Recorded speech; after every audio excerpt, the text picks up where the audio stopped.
নমস্কার, the story teller চ্যানেলে আপনাকে স্বাগত। আজকের গল্প রবীন্দ্রনাথ ঠাকুরের লেখা পাত্র ও পাত্রী।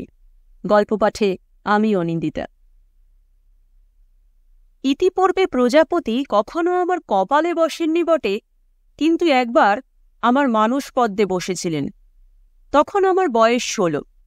তারপরে কাঁচা ঘুমে চমক লাগিয়ে দিলে যেমন ঘুম আর আসতে চায় না, আমার সেই দশা হল।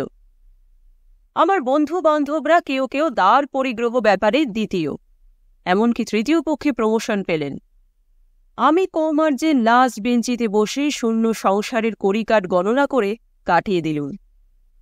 আমি 14 বছর বয়সে এন্ট্রান্স পাশ করেছিলুম। তখন বিবাহ কিংবা এন্ট্রান্স পরীক্ষায় বয়স বিচার ছিল না। আমি কোনোদিন পড়ার বই গিলিনি, সেই জন্য শারীরিক বা মানসিক অজীর্ণ রোগে আমাকে ভুগতে হয়নি। ইঁদুর যেমন দাঁত বসাবার জিনিস পেলেই সেটাকে কেটে কুটে ফেলে, তা সেটা খাদ্যই হোক আর অখাদ্যই হোক। শিশুকাল থেকেই তেমনি ছাপার বই দেখলেই সেটা পড়ে ফেলা আমার স্বভাব ছিল। সংসারে পড়ার বইয়ের চেয়ে না পড়া বইয়ের সংখ্যা ঢের বেশি। এই জন্য আমার পুঁথির সৌরজগতে স্কুল পাঠ্য পৃথিবীর চেয়ে বেস্কুল পাঠ্য সূর্য 14 লক্ষ গুণে বড় ছিল। তবু আমার সংস্কৃত পণ্ডিত মহাশয়ের নিদারুণ ভবিষ্যৎবাণী সত্ত্বেও আমি পরীক্ষায় পাশ করেছিলুম। আমার বাবা ছিলেন ডেপুটি ম্যাজিস্ট্রেট। তখন আমরা ছিলাম সাতক্ষীরায় কিংবা জাহানাবাদে কিংবা ওই রকম কোনো একটা জায়গায়। বাবা তখন তদন্তে বেরিয়েছিলেন। মায়ের ছিল কি একটা ব্রত, দক্ষিণা এবং ভোজন ব্যবস্থার জন্য ব্রাহ্মণ তার দরকার। এই পরমার্থিক প্রয়োজনে আমাদের পণ্ডিত মশাই ছিলেন মায়ের প্রধান সহায়। এই জন্য মা তার কাছে বিশেষ কৃতজ্ঞ ছিলেন, যদিচ বাবার মনের ভাব ছিল ঠিক তার উল্টো। আজ আহারান্তে দান দক্ষিণার যে ব্যবস্থা হল, তার মধ্যে আমিও তালিকাভুক্ত হলুম। সেপক্ষে যে আলোচনা হয়েছিল তার মর্মটা এই: আমার তো কলকাতায় কলেজে যাওয়ার সময় হল। এমন অবস্থায় পুত্রবিচ্ছেদ দুঃখ দূর করার জন্যে একটা সদুপায় অবলম্বন করা কর্তব্য।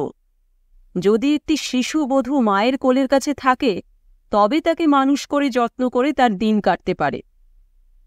পণ্ডিত মহাশয়ের মেয়ে কাশেশ্বরী এই কাজের পক্ষে উপযুক্ত, কারণ সে শিশুও বটে, সুশীলাও বটে। আর কুলশাস্ত্রের গণিতে তার সঙ্গে অঙ্কে অঙ্কে আমার মিল। তাছাড়া ব্রাহ্মণের কন্যাদায় মোচনের পরমার্থিক ফলও লোভের সামগ্রী। মায়ের মন বিচলিত হল। মেয়েটিকে একবার দেখা কর্তব্য এমন আভাস দেওয়া মাত্র পণ্ডিতমশাই বললেন, তার পরিবার কাল রাত্রেই মেয়েটিকে নিয়ে বাসায় এসে পৌঁছেছেন। মায়ের পছন্দ হতে দেরি হল না, কেননা রুচির সঙ্গে পুণ্যের বাটখারা যোগ হওয়াতে সহজেই ওজন ভারী হল। মা বললেন, মেয়েটি সুলক্ষণা, অর্থাৎ যথেষ্ট পরিমাণ সুন্দরী না হলেও সান্ত্বনার কারণ আছে। কথাটা পরম্পরায় আমার কানে উঠল। যে পণ্ডিত মশাইয়ের ধাতুরূপকে বরাবর ভয় করে এসেছি, তারই কন্যার সঙ্গে আমার বিবাহের সম্বন্ধ। এরই বিসদৃশতা আমার মনকে প্রথমেই প্রবল বেগে আকর্ষণ করল। একদিন বিকেলে মা তার ঘরে আমাকে ডাকিয়ে বললেন, পণ্ডিত মশাইয়ের বাড়ি থেকে আমার মিষ্টি এসেছে, খেয়ে দেয়। মা আমাকে জানতেন, তাই তিনি রসনা সরস পদ দিয়ে আমার হৃদয়কে আহ্বান করলেন। কাশেশ্বরী তার কোলে বসেছিল। স্মৃতি অনেকটা অস্পষ্ট হয়ে এসেছে, কিন্তু মনে আছে। রাংতা দিয়ে তার খোপা মোড়া, তার গায়ে কলকাতার দোকানের এক শাটিনের জ্যাকেট। সেটা নীল এবং লাল, এবং লেস ও ফিতের একটা প্রত্যক্ষ প্রলাপ। যতটা মনে পড়ছে, রং শ্যামলা, ভুরুজোড়া খুব ঘন, এবং চোখ দুটো পোষা প্রাণীর মতো বিনা সংকোচে তাকিয়ে আছে। মুখের বাকি অংশ কিছুই মনে পড়ে না। বোধহয় বিধাতার কারখানায় তার গড়ন তখনও সারা হয়নি, কেবল এক মেটে করে রাখা হয়েছে। আর যাই হোক, তাকে দেখতে নেহাত ভালো মানুষের মতো। আমার বুকের ভিতরটা ফুলে উঠল। মনে মনে বুঝলুম, ওই রাউতা জ্বলানো বেনিওয়ালা জ্যাকেট মোড়া সামগ্রীটি 16 আনা আমার। আমি ওর প্রভু, আমি ওর দেবতা। অন্য সমস্ত দুর্লভ সামগ্রীর জন্যই সাধনা করতে হয়, কেবল এই একটি জিনিসের জন্য নয়। আমি করে আঙুল নাড়লেই হয়। বিধাতা এই বর দেওয়ার জন্য আমাকে সেধে বেড়াচ্ছেন। মাকে যে আমি বরাবর দেখে আসছি, স্ত্রী বলতে ঠিক কি বোঝায় তা আমার ওই সূত্রে জানা ছিল। দেখেছি বাবা অন্য সমস্ত ব্রতের ওপর চটা ছিলেন, কিন্তু সাবিত্রী ব্রতর বেলায় তিনি মুখে যাই বলুন মনে মনে বেশ একটু আনন্দ বোধ করতেন। মা তাকে ভালোবাসতেন তা জানি, কিন্তু কিসে বাবা রাগ করবেন, কিসে তার বিরক্তি হবে, এইটিকে মা যেন একান্ত মনে ভয় করতেন। এই রসটুকু বাবা তার সমস্ত পৌরুষদের সবচেয়ে উপভোগ করতেন। পূজাতে দেবতার বোধহয় বড় একটা কিছু এসে যায় না, কেননা সেটা তার বৈধ বরাদ্দ, কিন্তু মানুষের নাকি ওটা অবৈধ পাওনা, এজন্য ওইটির লোভ তাদের অসামাল করে। সেই বালিকার রূপগুণের টান সেদিন আমার ওপরে পৌঁছয়নি, কিন্তু আমি যে পূজনীয় সে কথাটা সেই 14 বছর বয়সে আমার পুরুষের রক্তে গজিয়ে উঠল। সেদিন খুব গৌরবের সঙ্গেই আমগুলো খেলুম, এমনকি সগর্বে 3টে আম পাতে বাকি রাখলুম, যা আমার জীবনে কখনো ঘটেনি, এবং তার জন্য সমস্ত অপরাহ্ন কালটা অনুশোচনায় গেল। সেদিন কাশেশ্বরী খবর পাইনি আমার সঙ্গে তার সম্বন্ধটা কোন শ্রেণীর, কিন্তু বাড়ি গিয়েই বোধহয় জানতে পেরেছিল। তারপরে যখনই তার সঙ্গে দেখা হতো সে শশব্যস্ত হয়ে লুকোবার জায়গা পেত না। আমাকে দেখে তার এই ভয় আমার খুব ভালো লাগত।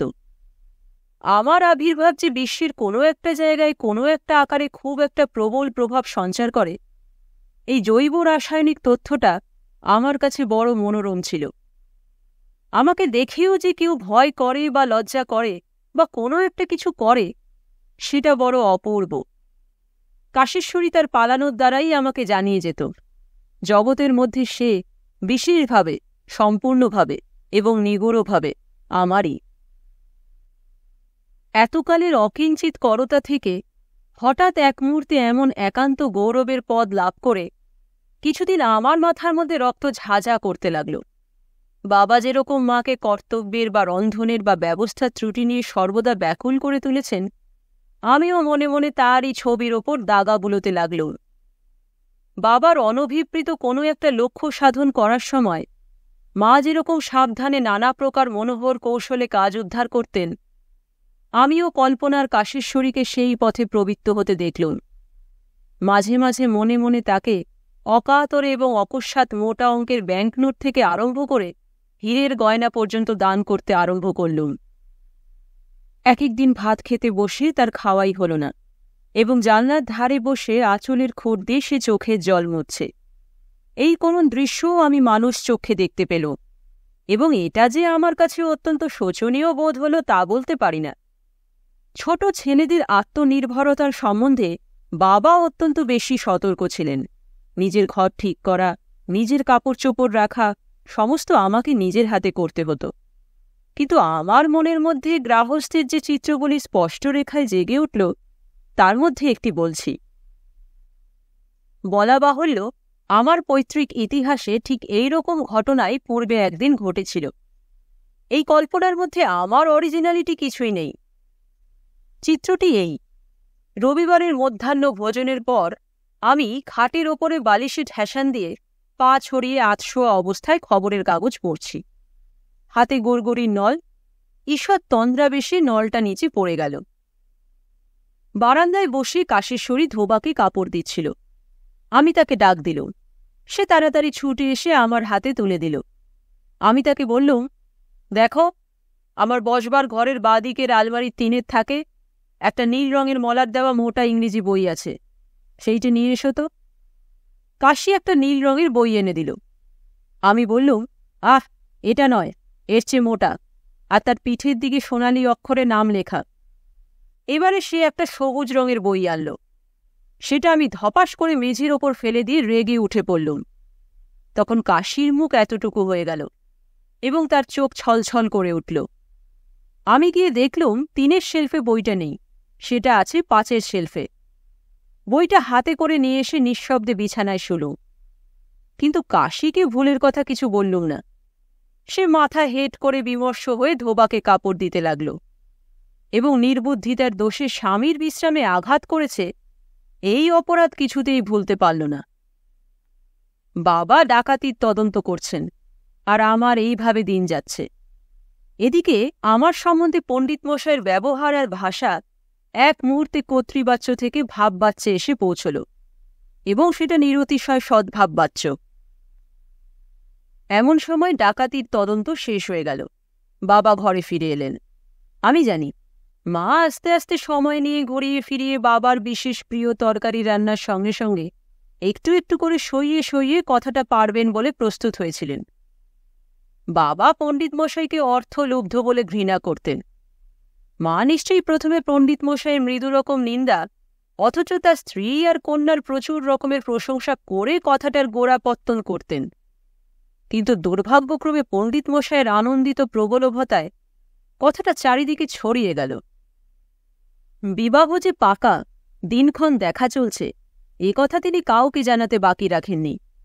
এমনকি বিবাহকালে সেরেস্তাদার বাবুর পাকা দালানটি কয়দিনের জন্য তার প্রয়োজন হবে, যথাস্থানে সে আলোচনাও তিনি সেরে রেখেছেন।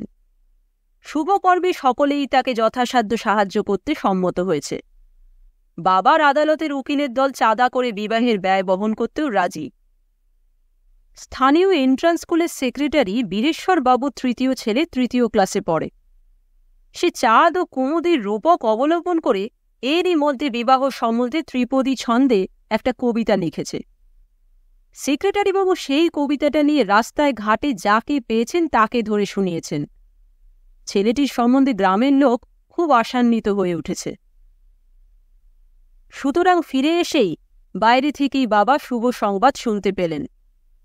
তারপরে মায়ের কান্না এবং অনাহার, বাড়ির সকলের ভীতি, চাকরদের অকারণ জরিমানা, এজলাসে প্রবল বেগে মামলা ডিসমিস এবং প্রচণ্ড তেজে শাস্তিদান, পণ্ডিত মশাইয়ের পদচ্যুতি এবং রাংতা জড়ানো বেণীসহ কাশেশ্বরীকে নিয়ে তার অন্তর্ধান, এবং ছুটি ফুরোবার পূর্বেই মাতৃসঙ্গ থেকে বিচ্ছিন্ন করে আমাকে সবলে কলকাতায় নির্বাসন। আমার মনটা ফাটা ফুটবলের মতো চুপসে গেল। আকাশে আকাশে হাওয়ার উপরে তার লাফালাফি একেবারে বন্ধ হল।